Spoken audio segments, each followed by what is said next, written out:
Good evening and welcome to Monsters Among Us. I am your guide, Derek Hayes. Good evening and salutations or something along those lines. First off, before we get started, I want to apologize for being a day late on this episode. This week was just jam-packed with different things. Shooting Season 2 of Paranormal Caught on Camera, shipping out cryptid crates, the brand new Patreon. Just all kind of got ahead of me. But the good news is I'm here bright and early on Friday morning recording. So we're going to have this thing out in time for your evening commute. Now I have an amazing show lined up for you this evening. We have a few heavy-hitting cryptids to share, and even maybe a visit from our friends, the Mothmen. So without further hesitation, let's get into tonight's programming. So to kick things off, we're going to jump over to Eric in my state of California.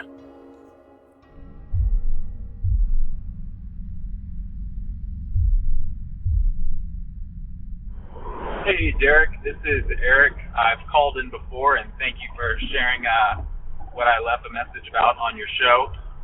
Driving by Redlands and Palm Springs desert area, so figured I'd throw on the show, and I heard some stuff about Mothmen, and I realized that I may have had an experience secondhand. So it was around May 2011 or 2012.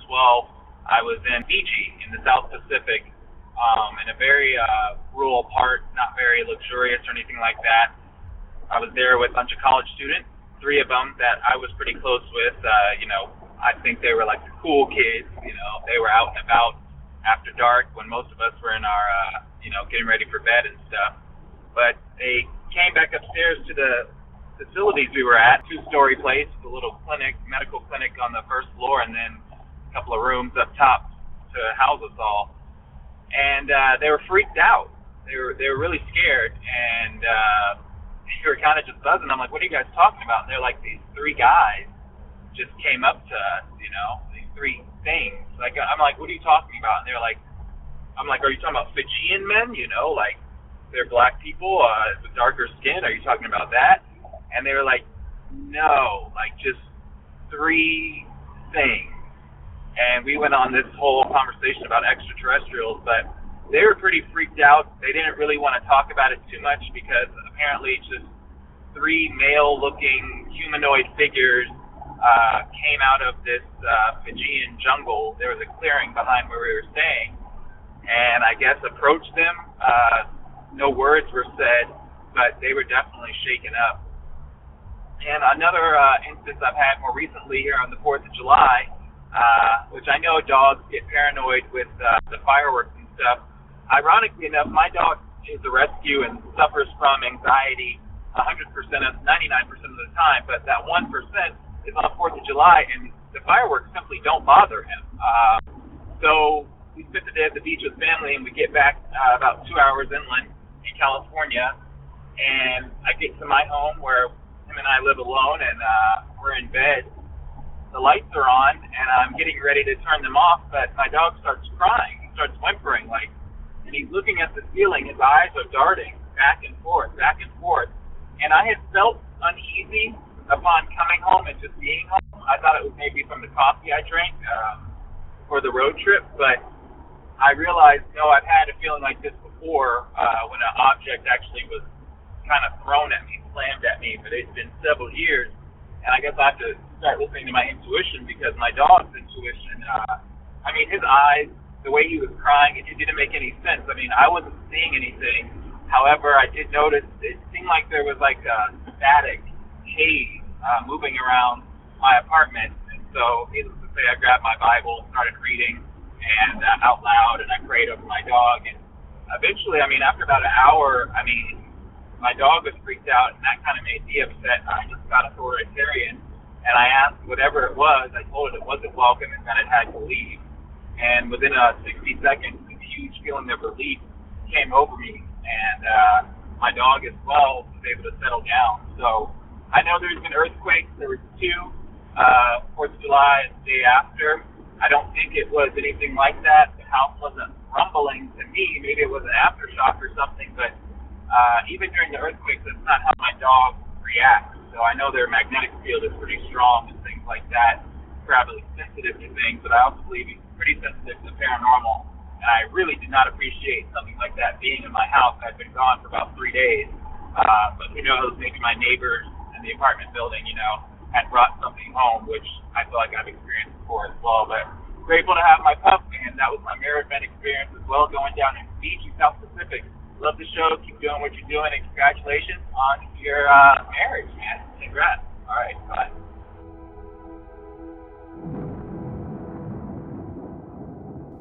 Thank you, Eric. Now, for those that aren't familiar, the Mothmen is a phenomenon that we uncovered on this very show. They're described as always seen in threes. They're typically dressed in older or outdated clothing. Their faces strange, stretched out, exaggerated. And here's the kicker. If you see the Mothmen, there's a good chance they will steal a considerable amount of time from you. Some victims have claimed that hours have passed by in mere seconds. And these things always seem to be seen in rural places, outside of town. I'm not sure if there's any connection there, but it seems to be the trend. So it's impossible to say if what Eric's friends experienced was in fact a Mothmen encounter. We have discussed a case in Australia that seemed to describe the Mothmen, so it's not unheard of to see them overseas. But again, here we are, left with more questions than answers. But thank you, Eric, for dropping at least a few more clues. Now, our next story of the evening comes to us from Cassidy in the Empire State.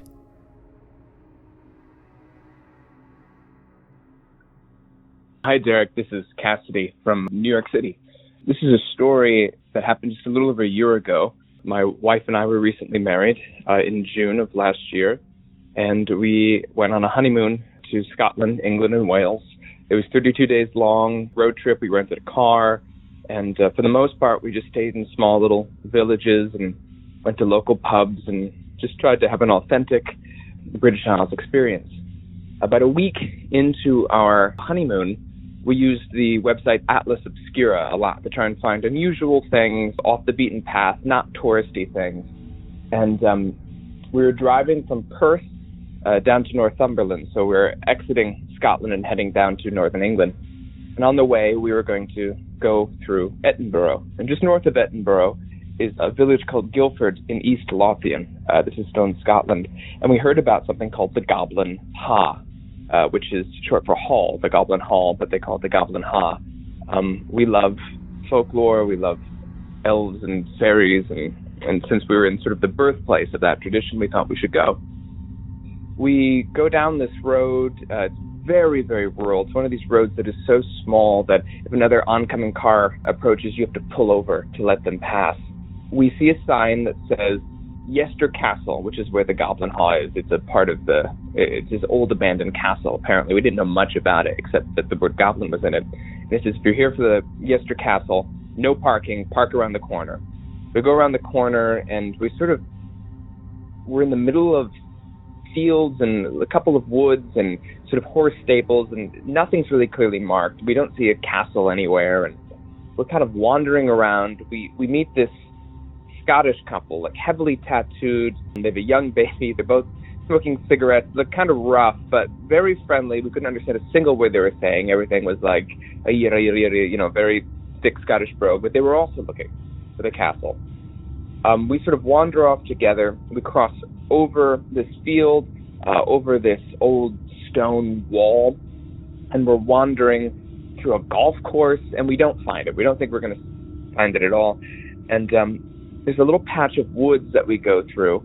We wander through some thistles and nettles, and we see in the distance a wall of stone. We come around the corner, and we see this sort of like archway that we think is the Goblin Hall, and we found it. We keep wandering, and in the distance we see this massive wall and a small trail that goes down that almost looks like a moat, like a trench, and at the very bottom is this old iron gate. So I wandered down, and it's very spooky. This little tiny like moat or gate is covered in cobwebs, and I get out my camera. I have one of those sort of like it's a Canon Rebel T3, so it has a bright flash. I hold it up to the iron gate, there's the little holes, and I flash, and it illuminates this massive subterranean hall, which is apparently what they call the Goblin Ha. We can't get in. It's gated off with these old, centuries old iron gates. It's really spooky. There's a really eerie sensation and atmosphere there. We go up, we sort of wander around this massive wall, and my wife notices a little tiny trail that sort of creeps around the other way. We follow it down, and we see an iron gate that has been ripped off and a small opening. I thought it was a moat, but it was an opening that has just sort of been filled in with enough earth that in order to enter it, you sort of need to get on your hands and knees. And it's a archway that leads into a long tunnel. I get on my hands and knees. I don't have a flashlight, but I use the flash on my Rebel T3 to illuminate the way. So I'm crawling on my hands and knees and flashing as quickly as I can. It takes a little bit to regenerate that flash. And it's about 25 feet of pitch darkness and just cobwebs sort of on our hands and knees until we get into the subterranean Goblin Hall. And it's massive. It's at least 75 feet long. It's very eerie. My hair is standing up on end, and my wife finally I think we should get going. As we turn to leave, we notice in the far corner, as we're looking at the pictures, there appears to be another doorway. I keep flashing, and I sort of stumble into the corner, and I see a doorway that leads to a set of stairs that go even further down into the earth. My wife pleads with me not to go down, but I am completely stubborn, so I have to go down. The stairs are rounded and crooked, so they're very treacherous, but I keep flashing and taking a step, flashing, sort of seeing what's before me and taking a step. And I wandered down about 15 steps, and it's going deeper and deeper, and it's getting colder and colder and colder. Until, after about 15, maybe 20 steps down, I take a flash, and I see a pool of thick, like fog, sort of at the bottom of the stairs, and sort of rubble at the bottom of the stairs. I take another flash, and I see the fog is about halfway up the stairs. I take another flash, and this thick fog is around my face and sort of all over me, and it looks like dry ice, like fog. It's that heavy. I flip out, turn around, and sort of run up the stairs, just flashing my camera as quickly as possible. I tell my wife, just run, run, run. We run to the end of the hall, we get on our hands and knees, and just sort of charge out from underneath that passageway, and we are spooked. My hair is standing up, I feel shaky, and we get back in the car, we drive to where we're staying in England. It's about a 2-hour drive, and the whole time we're just kind of shaky. I get on my computer once we get Wi-Fi, and I look up where the heck it was that we went, and I find the Wikipedia page, and I'm reading it right from Wikipedia. Yester Castle, the only remaining complete structure is the subterranean Goblin Ha, or Hobgoblin Ha. It was built, it's believed, in 1267. It was given to the family by King David I. So it's been abandoned since about the 16th century, but this is what I really wanted to read, The Wizard of Yester. Sir Hugo de Gifford was the known Wizard of Yester and was considered to be a powerful warlock and necromancer. It is in the undercroft of the castle where he was said to practice his sorcery, which is the stairs where I was heading down. 15th century chronicler mentions a large cavern in the Yester Castle originally thought to have been formed by a magical artifice. Quote, Hugo Gifford, so this is in Latin, but it translates to, he supposedly made a pact with the devil to raise a magical army of goblins or hobgoblins to build this castle. And further research revealed that apparently it is the scariest place to visit in Scotland, and we had no idea. But that's my story. I love the podcast, and thank you for doing what you do. Thanks, Cassidy. This story was a lot of fun, especially when you watch a video about this mysterious place, a link to which can be found in the show notes for tonight's episode. As for the actual experience, I'm sure that places like Yester Castle have cooler pockets of air, settled in its lowest points.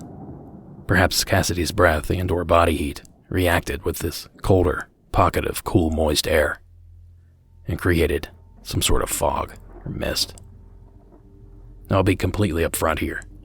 I'm not 100% sure that that's really how that works, so take that theory with a grain of salt. But then again, he's in a building abandoned since the 1500s.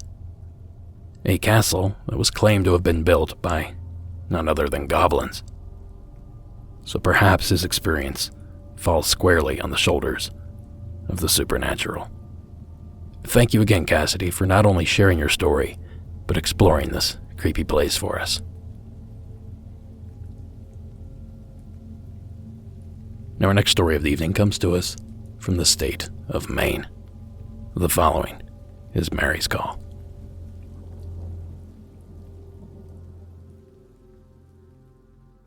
Hi, Derek. This is Mary. I'm from Southern Maine. I love your podcast. I've only gotten into it recently, but it has been my new addiction. And I thought that I would share a story that is not my story. It was my mother's story, but it's about me. So I have to give a little bit of backstory for anything to make sense. My mother was from New York, and her parents were immigrants from Ireland. I never met my grandparents. They died about 5 years before I was born. My grandfather was a chiropractor, and he wore these big, huge, round glasses, and my mom said that all of her patients and friends used to call him the Wizard. So this story that my mother told me happens in Western Maine, where I grew up. And I guess it was about somewhere between the ages of 2 and 4 years old. And my mother and I are going upstairs to go to bed. And on the stairs, my mom had put a lot of pictures of family members and events and things like that. And keep in mind, I'm a little kid. I don't know anybody in these pictures. If I did, I'm too young to retain it. I don't know anything about my grandparents. I never heard their voice. I didn't know them. And we're going up the stairs, and there's a picture of my great aunt's wedding. And this great aunt was my grandfather's sister. And actually, my middle name is Charlotte, and I'm named after her. So my mother said that I, little 2, 3, 4-year-old, I turn and I look at the picture, and I turn back around and I look at my mother, and my eyes are huge and wide, and I say in a thick Irish brogue, which I'm not going to replicate because I still can't do it. Apparently I looked at her and I said, Shurin, wasn't that a long time ago? And I said it very sage, very calm, and my mom's just like, what? And then apparently I just turned right back around, and I didn't even reference it, and she chased after me, and she was like, what was that? What was that? What was that? She couldn't explain it. She really only told me the story one time. My mother was not the kind of person who would lie about this sort of thing or make up a story for attention or anything like that. I honestly, genuinely believe this, and my family's always had kind of a connection with the paranormal, and she always used to claim that we had family members who would visit us on occasion, and I think that in this situation it was just my grandfather visiting, and I have a couple more stories, like, of family members visiting and other just strange things that happened both in Maine and New York, so I'll definitely be calling back with some of those. And I just want to say thank you for this show. I think that it's opened up a community for people to actually feel safe and comfortable telling these stories in a non-judgmental way, and I definitely love it and will be listening to it. Have a great day. Thanks, Mary. This one reminds me of the little boy that passed a cemetery, then told his father that he saw a bunch of people standing around. Now, if I remember correctly, this was one of those cemeteries where the stones are flush with the grass. So I believe it was even difficult for the child to realize that it was a cemetery. To me, that combination of information is downright terrifying. But we have heard about cases like Mary's before, where a child repeats something that they could not have known, in a voice that they don't own, and in a manner more fitting for an adult. Which leads me to the question I kept asking myself each time I listened to Mary's call. Was she momentarily possessed by her great-aunt's spirit? Or was she somehow coached by that spirit to repeat the line? Or is it possible that she is somehow her aunt reincarnated? It almost seems to be a combination of, or at least one of these scenarios. Either that, or Mary simply had an amazing imagination. Thanks again, Mary, for taking the time to share. Up next, we hear from Brett in my home state of Ohio.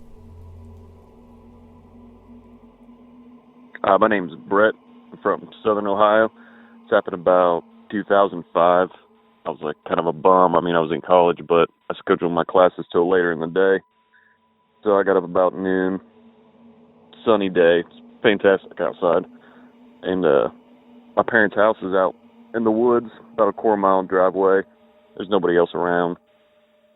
There's these two French doors in front of the kitchen table, and that's where I decided to eat my breakfast. I'm just standing out there looking out in the woods, and all of a sudden there's this bright light. It looks like, the only way I can describe it is if somebody was holding a flashlight and making big circles with it, and then it just took off, and I was like, man, that's weird. You know what I mean? What is that?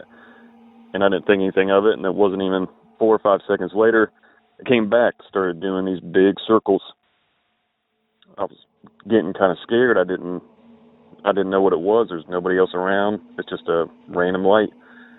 And it takes off again real quick. I don't know where it goes every time. It takes off somewhere, and it comes back, does more circles, and then it takes off for the last time, and I'm just sitting there. I didn't know if it was coming back. I didn't know what to do, and I was afraid to go outside.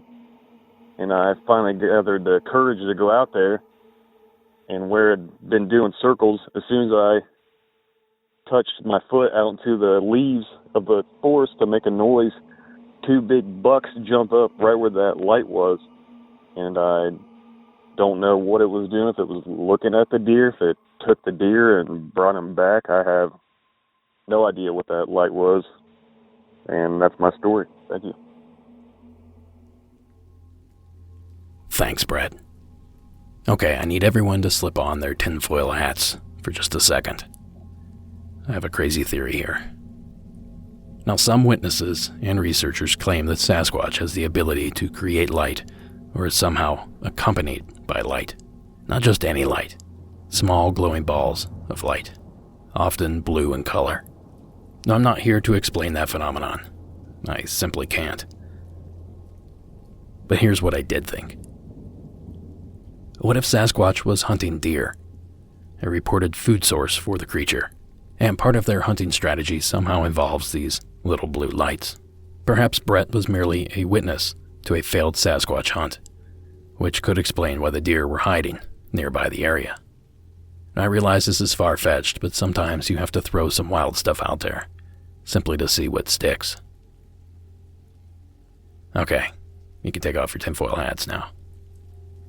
Thank you again, Brett, and I know Ohio is a Bigfoot hotspot, so maybe check the BFRO website to see if encounters are especially high in your area. And if you live where I think you do, I can confirm it as one of the most often reported sighting areas. Thanks again for sharing. Now, before I get to the last couple calls of the evening, I need to iron out a few of these details. As promised, the mugs are here.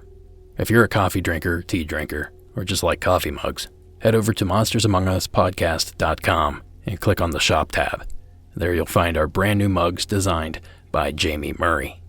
And Jamie was kind enough to create this design on his own and send it over to me, and I liked it so much, I knew exactly what I was going to do with it.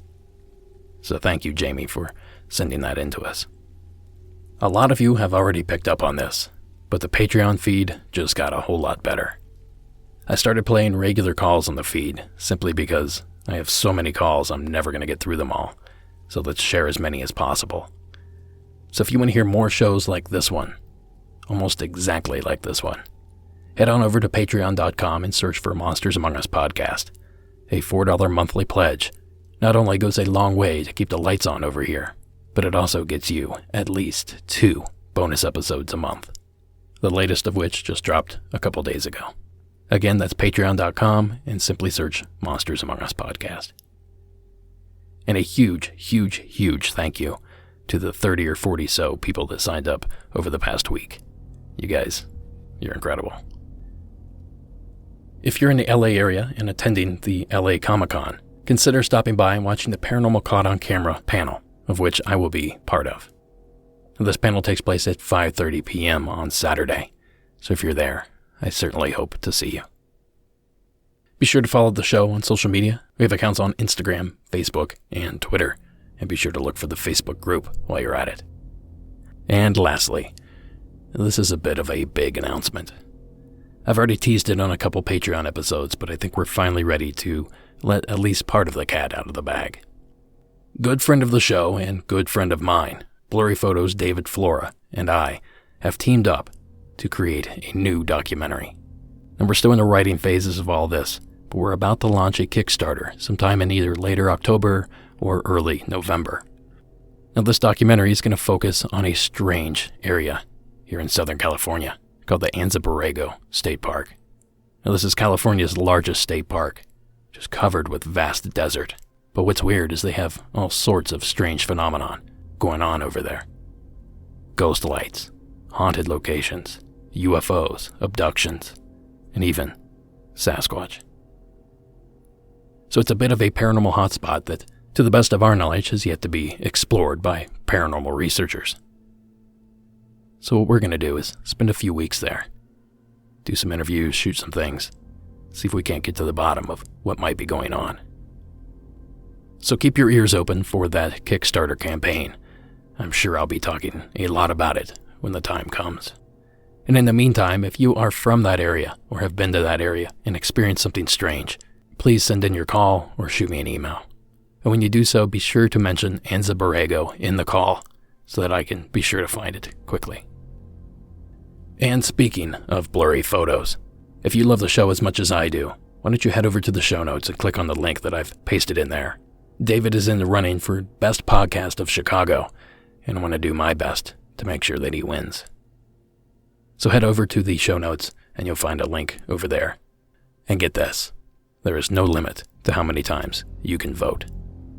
So click away and let's help David take away the hardware today. Oh, and one last thing. Tonight is Addie Lloyd's birthday. So I'd like to wish a huge, huge happy birthday to one of the hardest working people I know. Happy birthday, Addie. Thank you so much for all that you do. And on that note, speaking of Addie, our next call comes to us from the state of Wyoming. The following is Andy's call.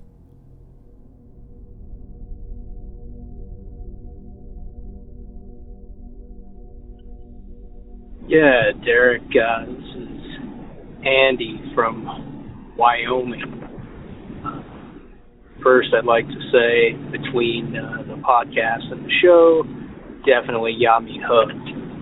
But wanted to call in and tell this little story. Not really sure how to classify it. Witch, possession, I don't know.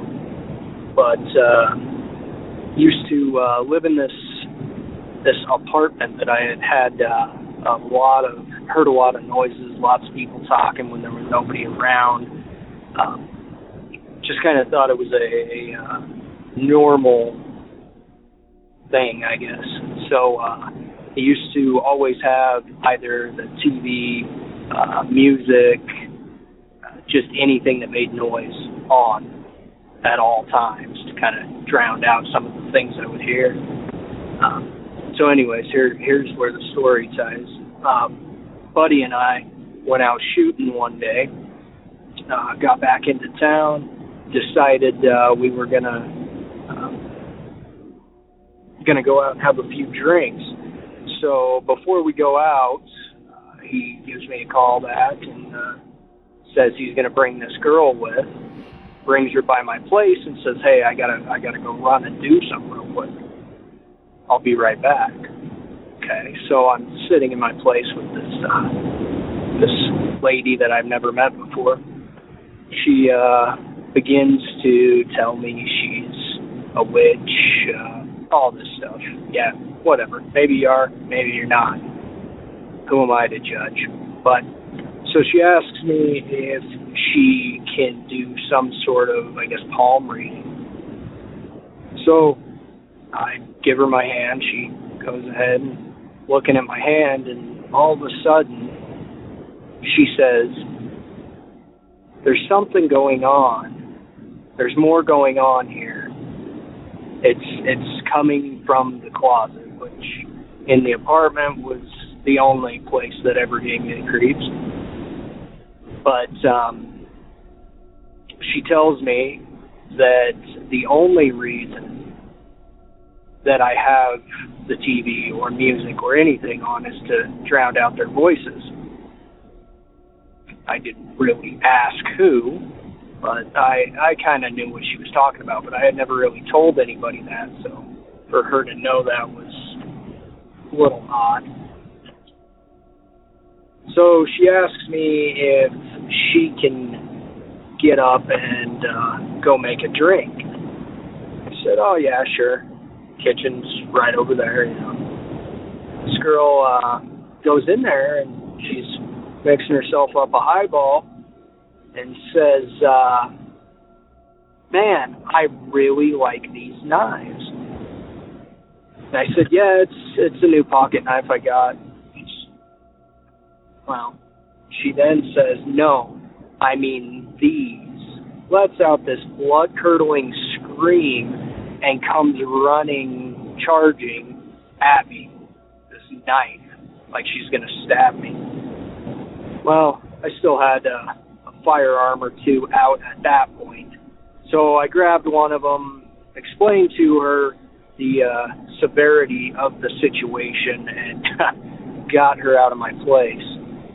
So fast forward to about, I want to say about 2 years later. The original incident was 2012.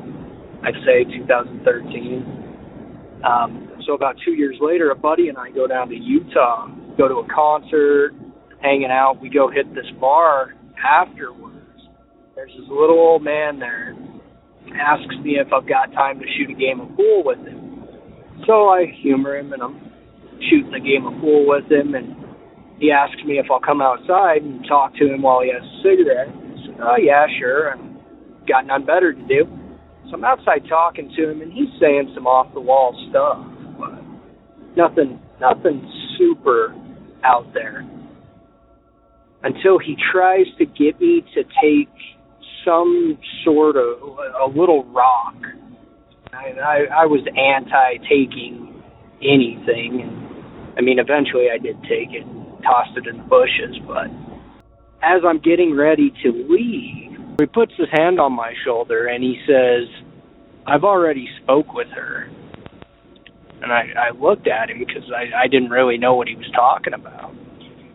And he looked at me and he said, "No, you don't understand. I've already spoken with her, and she knows that you still hear them."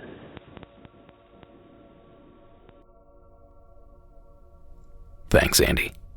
That is wild. I've heard others tell similar stories, and it's as if they have some sort of unknown connection with these strange individuals. Like they'd known each other in a former life, or maybe even future life. And I can't help but feel that stories like these toe the line between paranormal and mental illness. That certainly sounds like it could be a logical explanation for both of the odd characters Andy had run-ins with. And thank you again, Andy, for sharing. Maybe someone out there listening might have experienced something similar, maybe even with the same people. If you have experienced something and you'd like to share, simply call the hotline at 1-888-608-NIGHT. That's 1-888-608-6444. Or visit the website at monstersamonguspodcast.com for more submission options. And that brings us to our final call of the evening. The following comes to us anonymously from the state of Illinois.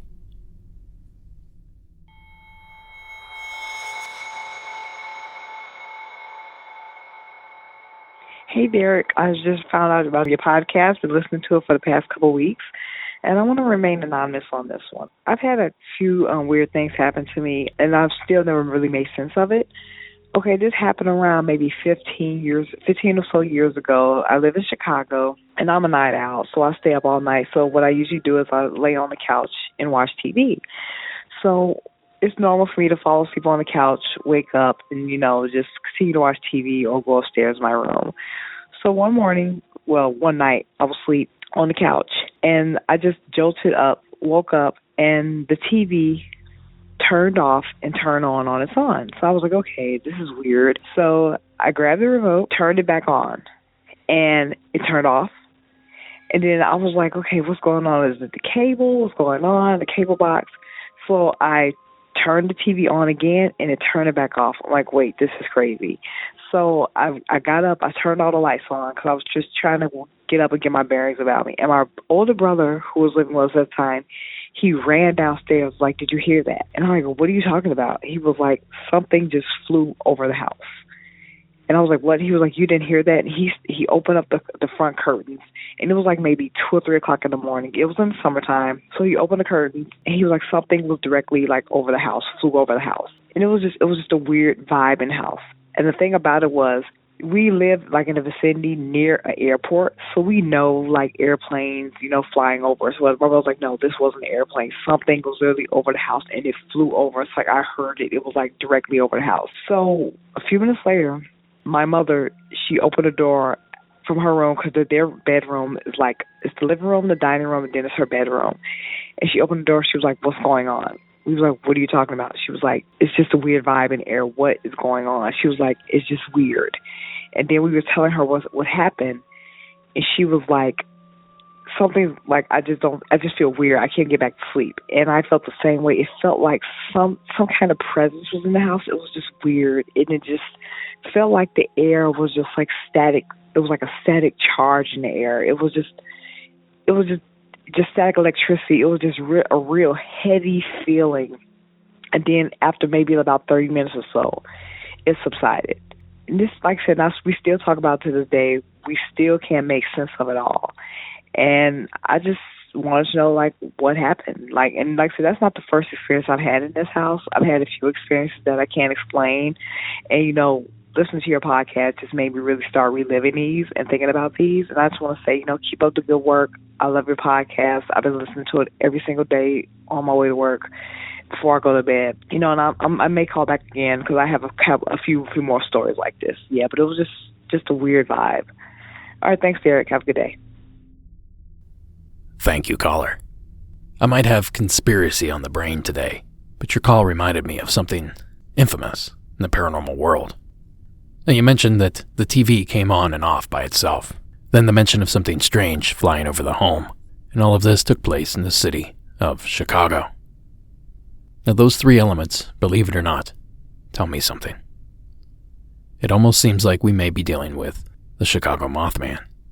Now, the reason I say this is because this caller's story coincides with another story from the Point Pleasant area of West Virginia back in the 60s. Of course, I'm talking about Merle Partridge's encounter. The following excerpt was taken from the Mothman wiki page, and details Merle's experience. Contractor Merle Partridge, or Newell Partridge as he's sometimes called, was watching television at his home one evening when he had an experience with a set of strange glowing red lights, or eyes, in his field. It was about 10:30 that night, and suddenly the TV blanked out. A real fine herringbone pattern appeared on the television, and at the same time the set started loud, high-pitched whining noises. It sounded like a generator winding up. Partridge's dog was sitting on the end of the porch, howling, down toward the hay barn. The dog's behavior that night was described as strange. He was acting up as if he saw something. Partridge grabbed his shotgun and walked out onto the porch. He saw moving, circular red lights in the distance. His dog, Bandit, ran off toward the field and disappeared, never to be seen again. The next day, when Merle went walking out to the barn to look for his dog, he found only paw prints. Here and there I could see Bandit's paw prints. These were rather easy to find, for he was a heavy dog and the area was muddy, Partridge said. At the approximate position of where the red lights had been seen, he found the dog's track going around in circles, but not leading off to anywhere. There were no other tracks of any kind. He searched for his trusted companion for weeks following the sighting, but he never found his dog. There have been no explanations to this day for what exactly happened to the dog after it dashed out onto the field. Weeks after the incident, Partridge told friends and family that he would not be surprised if he were to find the dead body of Bandit nearby. Now, I should add that one of the very first Mothman experiences by the Mallet family and the Scarberry family, described a dead dog along the side of the road, a dog that matched the description of Bandit. Now, of course, I can't jump to the conclusion and say that what our caller experienced was in fact Mothman, but the TV was affected. They heard something flying above the home, and it's taking place in the new Mothman hotspot, the Chicagoland area. So take those facts for what they're worth. Am I jumping to conclusions, or is there perhaps something here? Thank you again, caller, for taking the time to share that story. And that's going to do it for this episode. Monsters Among Us is written and produced by me, Derek Hayes. Additional support is provided by Addie Lloyd, Warren Ponabbott, and Tony Bell. And music for this episode was provided by Coag Music. Thank you all for listening, and until next week.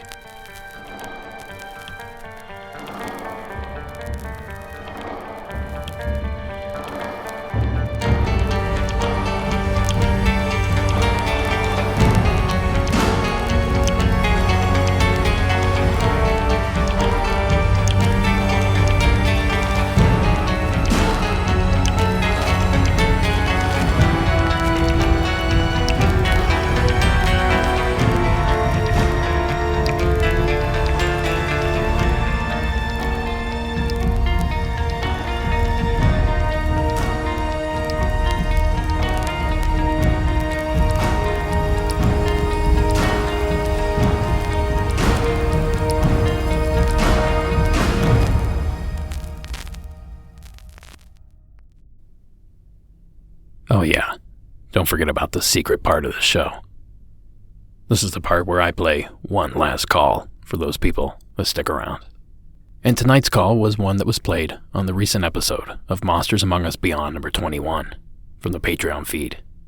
Now this story sort of ties in with the anonymous call we just received, but I'll let Etta in California explain that to you. Hi, this is Eva from California. It must have been 2011. I was in my room. For some reason, we were talking about spiritual warfare, and I was looking at.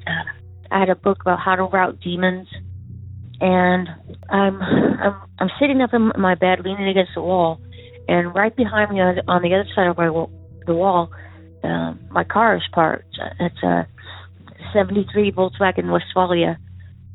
And I heard the sound of giant wings, like you would expect from, say, a Mothman or gargoyle or something like that, size creature. And it landed on top of my bus, and I could hear my bus creak under the weight. I've had lots of people in there, and quite a few people who were overweight, at least maybe 400 pounds or so, and it didn't even make a sound when they got in. So I know this thing had to be pretty heavy. I wanted to get up. I had my spiritual warfare book. I figured I was a demon. I wanted to get up, go see what it looked like, take a look at it, and if need be, I could do some battle. But my personalities or whatever, for some reason I wasn't allowed to get up and move, to get out and go see it. I didn't get to see what it was. I didn't hear it fly off. I never considered it to be possibly a Mothman. Then I did. But then in the last episode I was just listening to, or the process of listening to, season 5, episode 8, the guy mentions that he doesn't have any sound when he flies. So I'm not sure if it's a Mothman, a gargoyle, or a demon. I don't know, a giant bird or what it was. I just know something landed on my car, and it was pretty big and pretty heavy. Maybe if it's not something that's going to bring bad things into my life, I'm hoping to be able to come across it again and see it and see what it looks like and what it was. So, yeah, thank you. Bye. Thank you, Etta. Now, I find both of these experiences to be very interesting for this reason. The previous call, the last call we ended the regular part of the show with, the anonymous submission, seemed to describe a Mothman encounter. Yet, they didn't mention the Mothman. And here we have Etta's call, that I'm not 100% sure describes the Mothman, and as far as I know, there have been no sightings of the creature in the state of California. Yet she did not hesitate to claim that it was a Mothman experience. Now, by no means does that mean that either party is lying or that I believe either story any less. But I thought it was important to note the difference in the way people see some of these sightings. So thank you again, Etta, for taking the time to share your story. And thank you for sticking around to the end of the program. Have a great night.